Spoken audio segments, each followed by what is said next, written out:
Baik, Assalamualaikum warahmatullahi wabarakatuh. Pada kesempatan kali ini saya akan mempresentasikan tentang sistem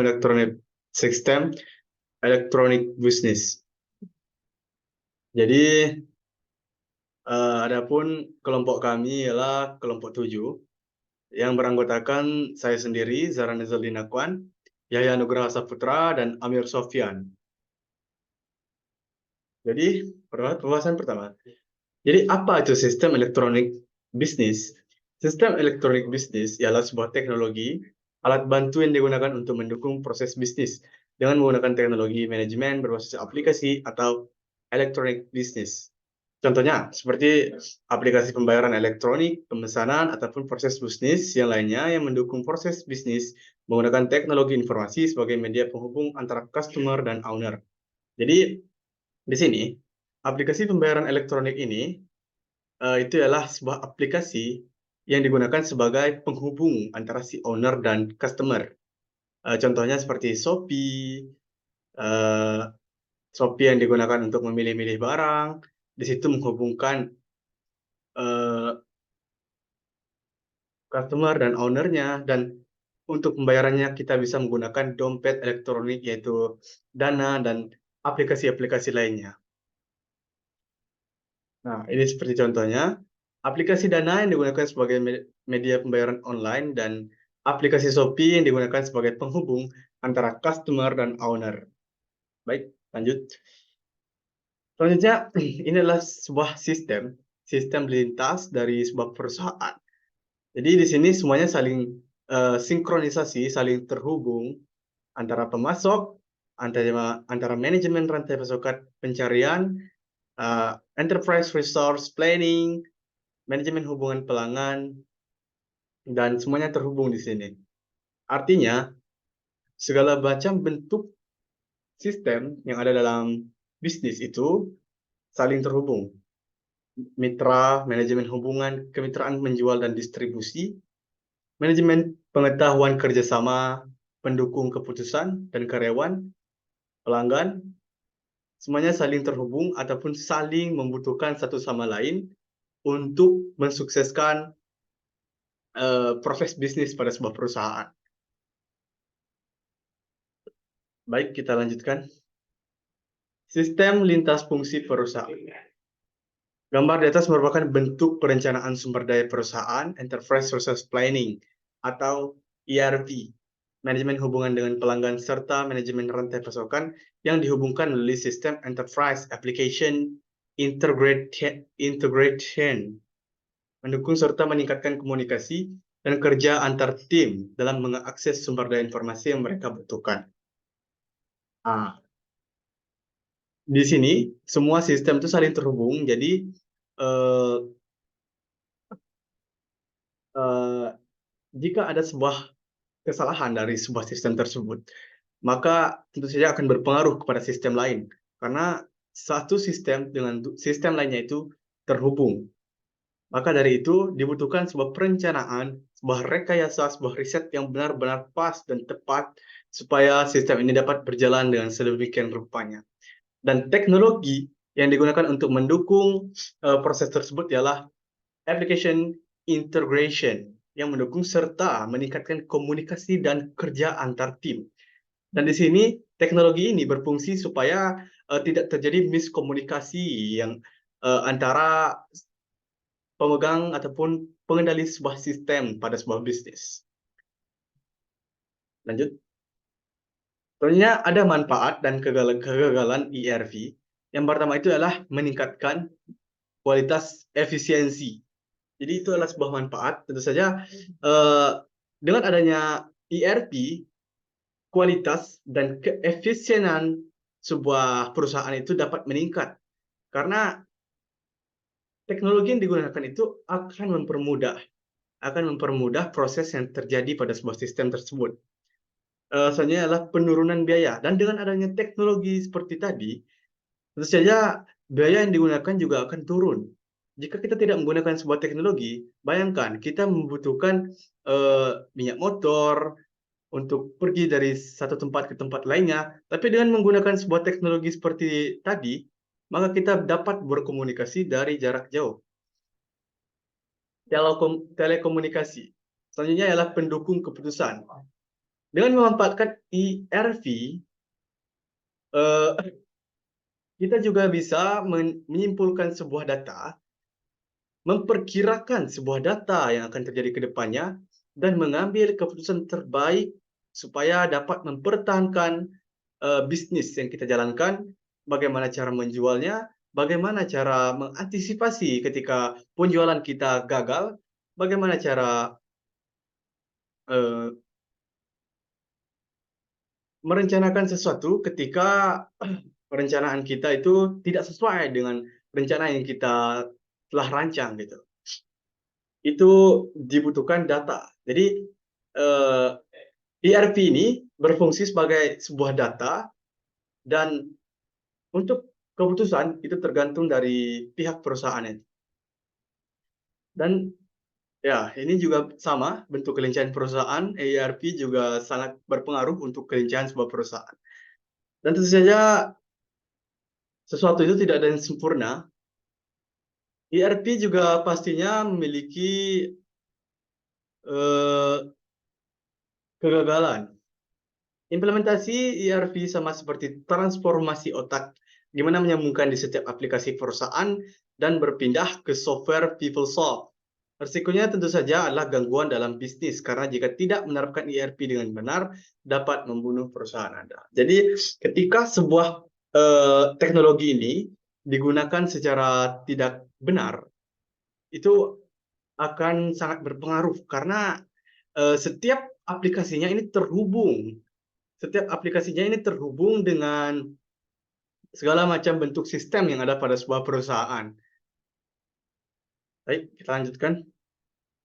Manajemen hubungan pelanggan. Selanjutnya adalah manajemen hubungan pelanggan adalah sistem lintas fungsi yang mengintegrasikan serta mengotomatisasi banyak dari proses pelayanan untuk pelanggan dalam penjualan, pemasaran, dan layanan pelanggan berinteraksi dengan pelanggan. Komponen utamanya adalah manajemen rekening, penjualan, pemasaran, dan pemenuhan, layanan dan dukungan pelanggan, serta retensi dan royalitas. Nah, jadi di sini manajemen hubungan pelanggan ialah sebuah proses di mana kita mengelola, mengatur antara pelanggan antara pelanggan dengan sebuah komponen utama yang ada pada sebuah bisnis, yaitu pembayaran, pemasaran, dan pemenuhan layanan. Tentu saja pelanggan harus kita cari tahu dong, harus kita cari tahu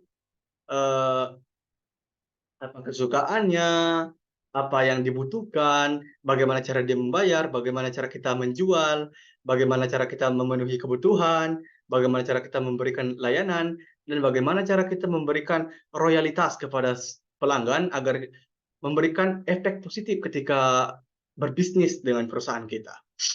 Selanjutnya ialah manfaat dan kegagalan. CRM memungkinkan perusahaan mengintervensi serta berfokus pada pelanggan terbaik mereka, yaitu mereka yang paling menguntungkan bagi perusahaan agar dapat dipertahankan sebagai pelanggan seumur hidup untuk layanan yang lebih besar dan menguntungkan. Alasan utama kegagalan itu yaitu kurangnya pemahaman dan persiapan dalam menghadapi gempuran dari para pesaing. Jadi banyak sekali contoh yang bisa kita simpulkan dari pernyataan ini, ialah dari segi manfaat dapat disampaikan bahwasanya kita hanya mempertahankan yang terbaik, tapi kita menyepelekan yang biasa-biasa saja. Kita tidak tahu bahwasanya yang biasa-biasa saja bisa menjadi yang terbaik, dan yang terbaik belum tentu bisa selalu menjadi yang terbaik.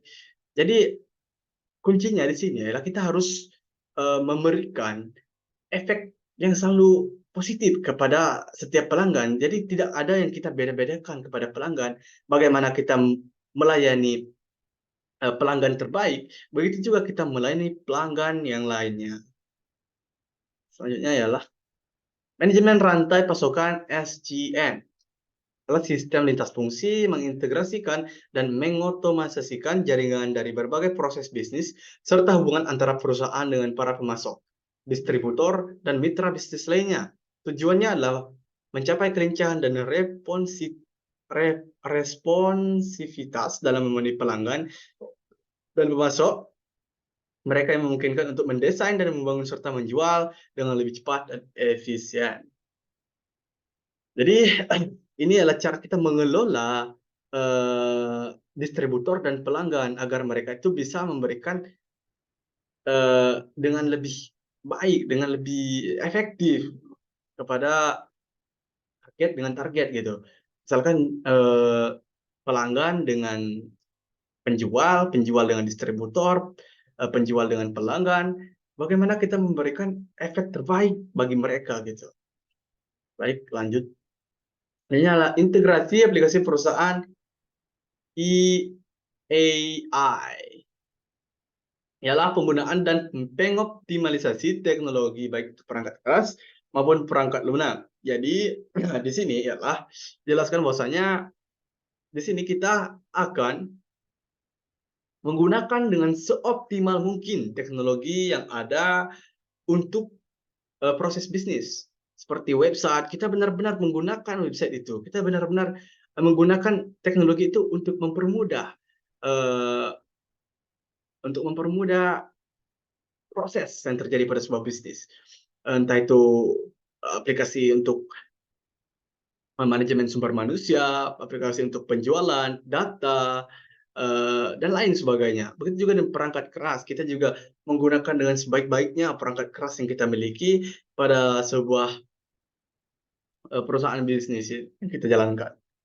Selanjutnya, sistem pemrosesan transaksi TVS adalah sistem informasi lintas fungsi yang memproses data dari terjadinya transaksi bisnis. Dan ada pun siklusnya ialah ada beberapa siklus dalam pemrosesan transaksi. Adanya entry data yang dilakukan melalui pemindahan optik kode garis atau pembaca kartu kredit. Pemrosesan transaksi yang dilakukan dengan dua cara itu, pemrosesan batch yang mengakumulasikan data transaksi sepanjang waktu dan periodik. Sistem bisnis fungsional. Sistem bisnis fungsional mendukung berbagai fungsi bisnis dalam pemasaran produksi dan operasional, keuangan dan akuntansi, dan manajemen sumber daya manusia. Beberapa karakteristik utama sistem bisnis fungsional ialah sebagai berikut. Struktur organisasi, fokus pada penyelesaian masalah, efisiensi, dan komunikasi. Nah, ini tentu saja sangat berpengaruh pada proses bisnis. Struktur organisasi yang baik, struktur organisasi yang teratur, dan kompak dapat membuat proses bisnis menjadi lebih baik. Tapi sebaliknya, jika struktur organisasinya itu tidak baik, adanya penyalahgunaan wewenang oleh yang lebih bawah dan penyalahgunaan wewenang oleh yang punya, ataupun penerobosan wewenang dari yang bawah dan maupun penyalahgunaan wewenang dari pihak yang memiliki sebuah jabatan pada organisasi. Itu akan sangat berpengaruh pada proses bisnis yang kita jalankan. Fokus pada penyelesaian masalah, tentu saja sistem ini akan mendukung untuk kita bagaimana menyelesaikan masalah agar mencapai tujuan yang terbaik dan memberikan efisiensi yang paling efektif dalam menyelesaikan masalah-masalah tersebut. Tentu saja untuk melakukan itu kita memerlukan komunikasi, diskusi untuk menyelesaikan masalah-masalah problematika yang ada pada perusahaan yang kita jalankan. Lanjut, pemasaran.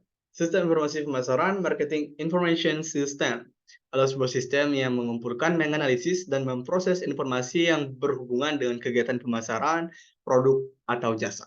Sistem ini dirancang untuk membantu manajemen dalam pengambilan keputusan pemasaran yang lebih efektif. CRM, Customer Relationship Management, Google Analytics, survei pelanggan, dan lain-lain sebagainya. Jadi, sistem pemasaran, marketing information system ini adalah sebuah sistem informasi yang berfokus pada bagaimana cara kita untuk menjual produk yang kita jual itu. Dengan menggunakan metode sistem informasi seperti website, media sosial, dan lain sebagainya. Dan tentu saja untuk melakukan hal itu, kita memerlukan sebuah data apa yang dibutuhkan oleh pelanggan, apa yang dibutuhkan oleh eh, pihak owner, dan lain sebagainya. Dan berapa harga yang terjangkau untuk mereka, bagaimana membuat produknya semenarik mungkin, lalu dipasarkan melalui sistem informasi, baik berbasis web, media sosial, YouTube, TikTok, dan lain sebagainya. Lanjut. Production Information System ialah sebuah sistem yang mengumpulkan, mengorganisir, dan memproses informasi tentang aktivitas produksi suatu perusahaan. Sistem ini dirancang untuk membantu manajemen dalam memantau, mengendalikan, dan meningkatkan efisiensi produktivitas dan produksi.